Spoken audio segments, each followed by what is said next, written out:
Hello tout le monde, j'espère que vous allez bien. On se retrouve aujourd'hui dans une nouvelle vidéo où on va parler préparation à l'accouchement, donc comment se préparer à l'accouchement. Il est important de noter qu'on est toutes différentes, qu'on a toutes des besoins différents, des attentes différentes et qu'en fonction de notre personnalité, la préparation à l'accouchement ne va pas être la même en fonction de nos convictions également. Donc la façon dont je me suis préparée à l'accouchement et ma vision de la préparation à l'accouchement ne sera peut-être pas la même que la vôtre, mais il m'a semblé intéressant d'en parler parce qu'on voit beaucoup de récits d'accouchement sur YouTube. Mais on ne voit pas trop de retour d'expérience sur les préparatifs à l'accouchement et ça me semble quand même essentiel pour se préparer justement au mieux. Donc je vais vous faire part de mon expérience et de mon ressenti. J'espère que ça vous sera utile. Si ça peut vous aider à vous situer dans ce que je vais vous dire, je suis une personne assez active, qui réfléchit beaucoup, qui a besoin de contrôler les situations. Je n'aime pas me retrouver dans des situations que je ne maîtrise pas, dans des endroits que je ne connais pas, dans n'importe quel type de situation que je ne contrôle pas.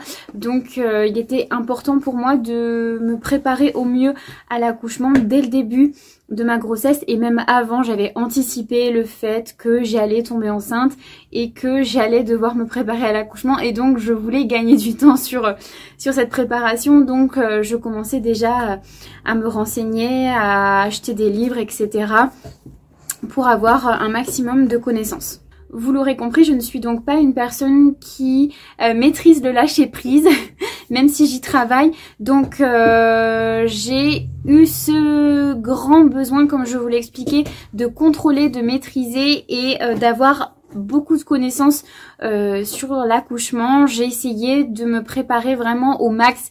J'ai fait beaucoup de choses. J'ai beaucoup lu, j'ai essayé plein de choses, j'ai beaucoup réfléchi, etc. Et pourtant l'accouchement ne s'est pas passé comme je l'imaginais, même si bien sûr je savais que tout ne peut pas se passer comme on l'imagine, pardon. Mais les situations dans lesquelles je me suis retrouvée, c'est des situations que je ne connaissais pas parce que je ne les avais pas anticipées. En fait, je n'avais pas pris en compte certaines éventualités et c'est justement parce que j'ai vécu l'accouchement d'une façon totalement opposée à ce que j'imaginais qu'il m'a semblé intéressant de vous faire une vidéo sur les préparatifs à l'accouchement. Alors une des choses très importantes sur lesquelles j'avais envie de m'interroger, c'est: est-ce que les cours de préparation à la naissance et à la parentalité sont importants? Est-ce qu'ils sont utiles? Est-ce qu'ils sont nécessaires? Ou est-ce qu'on ne peut tout simplement pas s'en passer? Est-ce qu'on ne pourrait pas faire sans et en faisant avec, est-ce que ce n'est pas justement un piège? Alors je viens de vous donner un petit peu ma réponse sur ce point-là. Je pense que les cours de préparation à la naissance et à la parentalité sont un petit peu un piège parce que il est évident qu'ils sont importants et il est évident qu'il faut les faire. Par contre, je pense que ça ne suffit pas et ce serait un piège de se dire que on a préparé son accouchement parce qu'on a fait les cours de préparation. Pour moi, c'est pas du tout suffisant. Alors, peut-être que ça dépend un petit peu des professionnels sur lesquels vous allez tomber. Moi, je suis ravie de la sage-femme qui m'a accompagnée, qui nous a accompagnés parce qu'on a fait les cours à deux. On a fait tous les cours à deux. Messieurs, mesdames, vous êtes deux à faire un enfant, dans la plupart des cas. Donc, en tout cas, si vous êtes deux, c'est bien de faire les cours à deux. Bref, ce que je voulais vous dire, c'est que ces cours sont essentiels, mais attention, quand on n'est pas encore passé par l'accouchement, on se rend pas vraiment compte qu'en fait, ces cours ne sont pas complets. Ils vous donnent quand même des bases, ils vous amènent à réfléchir. Vous allez pouvoir échanger, poser des questions avec le professionnel qui vous accompagne, mais c'est clairement pas suffisant. Le professionnel ne peut pas vous donner toutes les éventualités qui peuvent arriver lors d'un accouchement, sachant que pour cette préparation-là, vous allez avoir 7 cours et que dans ces cours-là, vous allez avoir à chaque fois un thème différent. Donc compter 1 heure de discussion par thème abordé, on a quand même vite fait le tour une fois qu'on a posé quelques questions, etc. Par exemple, on a parlé des contractions. La sage-femme m'a expliqué ce que c'était que des contractions. Elle m'a expliqué l'intervalle qu'il allait y avoir entre chaque contraction, blablabla, la sensation que ça allait faire, etc. Ok, super.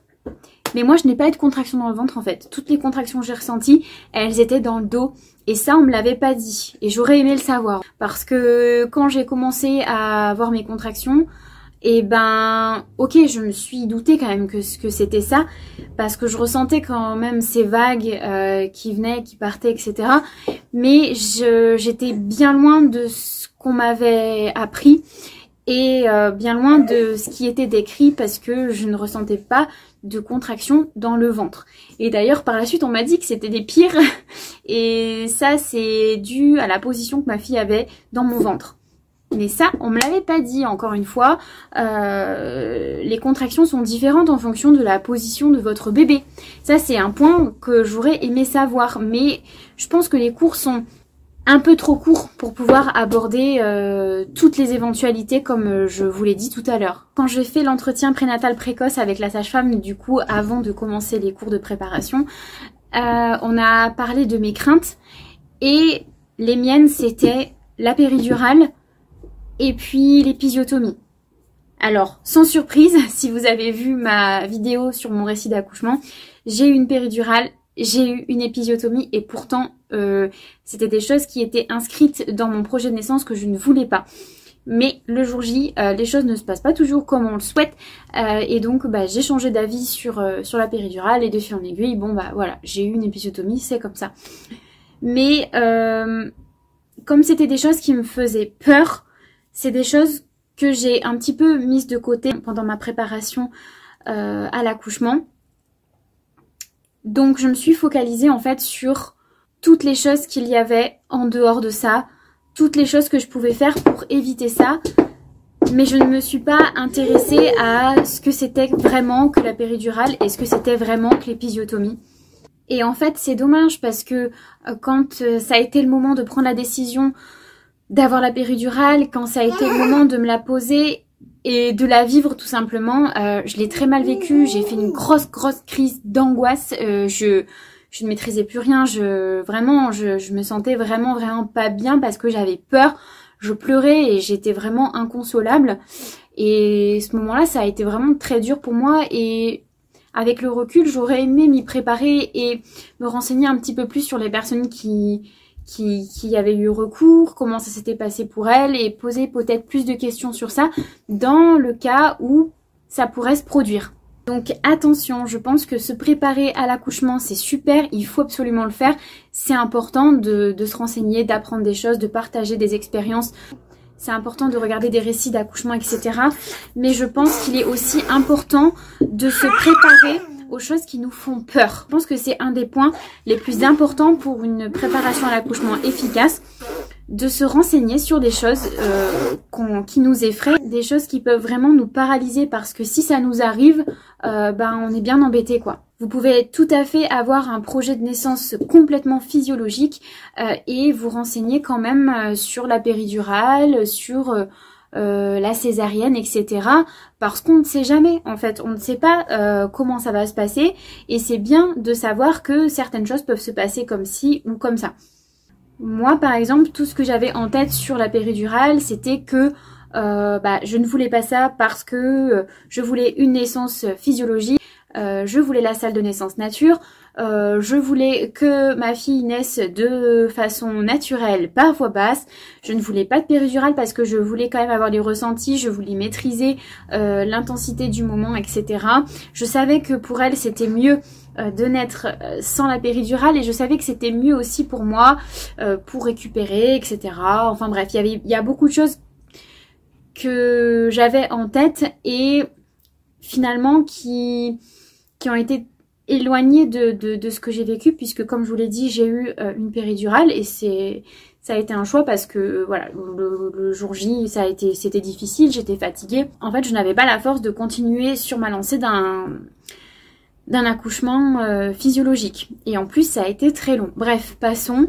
une fois qu'on m'a posé la péridurale, il y a des choses auxquelles je n'étais pas préparée. Je ne savais pas que l'accouchement allait être beaucoup plus long avec la péridurale. Je ne savais pas qu'on allait me percer la poche des os. Ça, par exemple, c'est une information qui me semble tellement évidente que je ne comprends pas pourquoi on me l'a pas donnée. Et en même temps, c'est de ma faute parce que je ne suis pas assez renseignée sur le sujet. Voilà, c'est la péridurale, c'était quelque chose que je ne voulais pas. Donc, je ne m'y suis pas intéressée parce que quelque part, je me disais que si je m'y intéressais, c'est que je me laissais un peu la porte ouverte pour que ça se produise. Et finalement, c'était une erreur de fonctionner comme ça. En tout cas, encore une fois, selon ma personnalité, mes ressentis, mes expériences, ma propre vie, ma propre vision de l'accouchement. Ça ne sera peut-être pas la même chose pour vous, mais je pense que c'est important d'explorer en fait ses peurs et ses craintes et de ne pas seulement se focaliser sur les choses qui nous donnent envie, des choses qu'on a envie de vivre parce que les choses ne se passent pas toujours comme on le souhaite. Et c'est pas forcément une mauvaise chose que les événements ne se passent pas comme on le souhaite, c'est juste la vie et c'est comme ça. Mais quand on passe 9 mois à se préparer et à appréhender beaucoup de situations, appréhender beaucoup de connaissances pour pouvoir maîtriser la douleur, etc. y avoir plein de connaissances, et ben quand les choses ne se passent pas comme prévu, c'est un petit peu dur à encaisser, surtout quand on n'est pas du tout préparé à la chose en fait qui nous arrive. Avec la sage-femme, on avait aussi beaucoup parlé du moment où on allait arriver à la maternité, comment ça allait se passer, etc. Mais on n'a pas parlé non plus du séjour en chambre, comment ça allait se passer. Donc comme je vous l'ai dit tout à l'heure, je suis une personne qui a besoin de contrôler la situation et j'ai beaucoup de mal à lâcher prise et à me détendre, etc. Et le séjour en chambre, pour moi, ça a été un petit peu compliqué. Alors même si tout s'est très bien passé, le personnel était vraiment top, j'ai été très bien accompagnée, etc. J'étais beaucoup gênée par les personnes qui venaient à chaque fois dans la chambre, pour X ou Y raison, pour l'attention, pour le bébé, pour ci, pour ça, etc. Il y avait toujours une raison en fait de venir dans la chambre à toute heure du jour et de la nuit. Et ça c'est une chose qui m'a dérangée parce que c'est quelque chose qui m'a empêchée de me reposer. En fait, à la maternité, je n'ai fait aucune sieste. Je me sentais un petit peu comme à la maison quand on attend un rendez-vous important, des amis qu'on n'a pas vus depuis longtemps, de la famille et pour qui on a envie que la maison soit clean, etc. Donc je me tenais toujours comme ça, assise dans mon lit ou sur la chaise, prête à recevoir quelqu'un en forme et à dire bonjour. Voilà, alors que j'étais à la maternité et finalement ça m'a un peu gâché le séjour parce que je me suis pas du tout reposée. Et pourtant ma fille dormait plutôt bien dans mes souvenirs parce que c'est un petit peu flou pour moi. Mais bon, en fait il y a plein de choses, je trouve, qu'on aborde dans les cours de préparation à l'accouchement, mais il y a aussi plein de choses que l'on n'aborde pas. Et quand je vous dis que ça peut être un piège de se contenter de ces cours-là et de penser qu'on a préparé l'accouchement parce qu'on a fait ces cours, c'est que il y a beaucoup de zones d'ombre et au-delà de l'appréhension de la douleur et au-delà du projet de naissance que l'on a, je pense que c'est important d'explorer toutes les situations qui peuvent se produire et d'avoir des connaissances sur ces choses-là, en fait, tout simplement, voilà, de se dire, ok, une fois que la péridurale est posée, ça se passe comme ci, ça se passe comme ça, et voir un petit peu les étapes dans le détail pour ne pas être surprise le jour où ça se produit. Un autre point qui m'a aussi beaucoup choquée, c'est que je n'étais pas du tout préparée au fait que la péridurale puisse ne plus fonctionner une fois posée. Donc moi ça a été mon cas, j'ai eu ma péridurale vers 5 h du matin et au bout de quelques heures je recommençais à souffrir. Alors on me disait que c'était normal, etc. mais en fait ça ne l'était pas. Il y a eu tout simplement un bug, je ne sais pas, je pourrais pas vous dire pourquoi, mais ça je ne le savais pas. Quoi qu'il se soit passé, je ne savais pas qu'une fois que la péridurale était posée, on pouvait encore avoir mal. Mais quand je vous dis mal, c'est mal. Donc déjà, j'étais pas prête à ce que je reçoive la péridurale parce que je ne la voulais pas. Donc ça a été très dur pour moi de la demander, mais j'en avais besoin. Et ça a été d'autant plus dur que ça a été très long et que les douleurs sont réapparues quelques heures après. Ça, en fait, je pensais qu'une fois qu'on m'aurait posé la péridurale, je serais vraiment débarrassée de toute douleur, que la douleur serait derrière moi. Grosse erreur. Ça ne s'est pas du tout passé comme ça, et ça, j'aurais aimé le savoir. Voilà. Et c'est des informations qu'on m'a pas données, et c'est des informations que je ne suis pas allée chercher parce que ça ne m'intéressait pas, je ne voulais pas vivre ça. Autre point aussi qui m'a beaucoup stressée pendant toute la durée des préparatifs, c'est que je ne voulais pas avoir d'épisiotomie. Bon, en tout cas, je voulais l'éviter. Donc, j'ai fait les massages du périnée. J'ai noté dans mon projet de naissance que je ne voulais pas d'épisiotomie, que je préférais une déchirure naturelle, etc. Les choses ne se sont pas passées comme prévu. Et finalement, dans ce cas-là, en fait, ça s'est bien passé. Je l'ai bien vécu. Je n'ai pas senti de douleur au moment de la coupure. Et je n'ai pas vraiment senti de douleur après. Même si je savais que j'avais des points, même si j'avais un peu peur et même si ça pouvait un petit peu tirer parfois avec les slip filets, etc.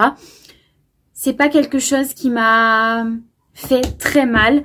C'est pas quelque chose qui a été à la hauteur de la crainte que j'avais. En fait, c'était vraiment moins pire que ce que j'imaginais.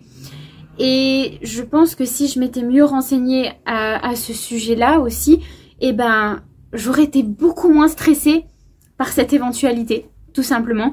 Parce que c'est vraiment quelque chose qui me faisait très très très peur. Et au lieu de chercher des informations à ce sujet-là pour me rassurer, tout simplement, j'ai fermé les yeux et je me suis dit, ça, je ne veux pas, il faut vraiment que je l'évite. Et j'avais que ça en tête, donc je massais, je l'ai mis dans mon projet de naissance et finalement ça s'est produit. Encore une fois, je n'ai pas cherché d'informations sur quelque chose qui me faisait peur et pourtant j'aurais dû. Donc un des meilleurs conseils que je peux vous donner pour préparer votre accouchement, c'est de faire vos cours de préparation à la naissance et de chercher en dehors de ces cours des informations déjà sur ce que vous voulez pour pouvoir vous y préparer, mais aussi de chercher des informations sur des choses qui vous font peur, des choses que vous craignez, mais aussi des choses que vous ne voulez pas. Parce que ça vous permettra de mieux maîtriser la situation et de maîtriser plus d'éventualités le jour de votre accouchement. Même si une situation que vous ne voulez pas se produit, vous en saurez quelque chose et vous serez aussi préparé à ça. Encore une fois, je vous parle en tant que personne qui aime contrôler la situation, en tant que personne qui aime savoir ce qui va se passer, mais vous pouvez tout à fait être une personne en fait qui a besoin de plus de lâcher prise. Vous pouvez être une personne qui a besoin justement de ne pas contrôler ce genre d'événement et c'est tout à fait ok. On n'a pas toutes les mêmes expériences de vie, on n'a pas toutes le même caractère et c'est très très bien aussi de ne pas trop se préparer. Ça peut être aussi une façon de se préparer à l'accouchement justement. Finalement avec le recul, je pense qu'il faut partir d'un constat et se dire ok, je suis tel genre de personne, voilà ma personnalité, en fonction de ma personnalité, voilà ce que je peux faire pour me préparer au mieux. Encore une fois, on est toutes différentes, on n'a pas toutes les mêmes besoins. En dehors de ces cours de préparation, je suis allée faire de l'acupuncture, j'ai fait beaucoup de sport, j'ai fait beaucoup de lectures, j'ai écouté beaucoup de récits d'accouchement, etc. Ça, ce sont des choses qui m'ont aidée, je pense, en tout cas jusqu'à ce que j'accouche parce que ça ne s'est pas passé comme prévu. Mais ça peut être tout aussi ok de passer toute sa grossesse à se détendre et à se relaxer justement pour que le jour J vous soyez totalement détendu. Peut-être que c'est quelque chose que je ferai le jour où j'ai un deuxième enfant, si j'ai un deuxième enfant, parce que ça peut être aussi un exercice pour lâcher prise. Il est bien sûr évident qu'il est important d'arriver détendu le jour de son accouchement. Enfin, détendu, vous voyez ce que je veux dire. Et au-delà de toutes les connaissances que vous allez emmagasiner d'une façon ou d'une autre, je crois que pour se préparer à son accouchement, il est aussi important de prendre soin de soi. Donc prendre soin de sa santé physique et mentale. Donc voilà, que vous puissiez arriver le jour J en étant bien, tout simplement. Bien dans vos baskets, bien dans votre tête, bien dans vos pensées, etc. Voilà, que vous puissiez prendre soin de vous pendant toute la durée de votre grossesse. C'est super important que vous puissiez bien manger, des aliments qui vous fassent du bien, mais des aliments qui vous fassent plaisir aussi. Que vous puissiez faire du sport, donc avec une activité qui vous correspond, qui vous fasse du bien aussi, encore une fois, si votre grossesse vous le permet, bien évidemment. Parce que prendre soin de soi dans sa globalité, c'est aussi quelque chose de très important pour se préparer à l'accouchement. Une autre façon aussi de se préparer à cet événement particulier, c'est de communiquer avec le coparent, voir comment cette personne envisage ce jour-là, comment est-ce que la situation peut être vécue par cette personne et communiquer en fait tout simplement, voir le jour J, si ça se passe comme ci, qu'est-ce qu'on va faire, qu'est-ce que tu en penses, machin, communiquer, échanger, peut-être envisager des scénarios possibles et se dire voilà, si les choses se passent comme ça, qu'est-ce que t'en penses, et puis aussi partager des informations avec ce coparent, c'est-à-dire faire le projet de naissance ensemble, partager des informations que l'autre parent ne connaît pas, par exemple, pour voir ce qu'il en pense et puis pour que lui aussi puisse se détendre, parce que si vous êtes accompagné par le coparent, enfin quand je dis le coparent, ça peut aussi être un proche, etc. Si vous êtes seul, je parle vraiment là de la personne qui va vous accompagner le jour J.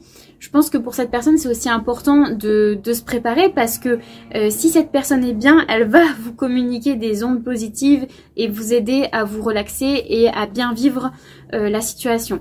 Si au contraire cette personne n'est pas du tout préparée et totalement paniquée le jour où vous accouchez, ça va pas vous aider. Donc voilà, je pense que si vous avez quelqu'un pour vous accompagner dans votre vie, que ce soit dans votre vie de parent, que ce soit voilà, le jour J ou en tant qu'ami, je pense que c'est important de communiquer avec cette personne-là parce que c'est sur cette personne que vous allez pouvoir compter le jour J. Une autre piste qui peut vous aider aussi à préparer votre accouchement, je vous en ai déjà parlé tout à l'heure, c'est d'écouter des récits d'accouchement. Donc communiquer avec les femmes qui sont autour de vous, que ce soit vos amis ou les personnes de votre famille, mais vous pouvez aussi écouter des récits d'accouchement. Il y en a plein sur YouTube, ils sont tous aussi différents les uns que les autres et ça c'est super enrichissant parce que chaque femme va vivre son accouchement de façon différente, avec des situations différentes, etc. Et ça, c'est super intéressant à écouter.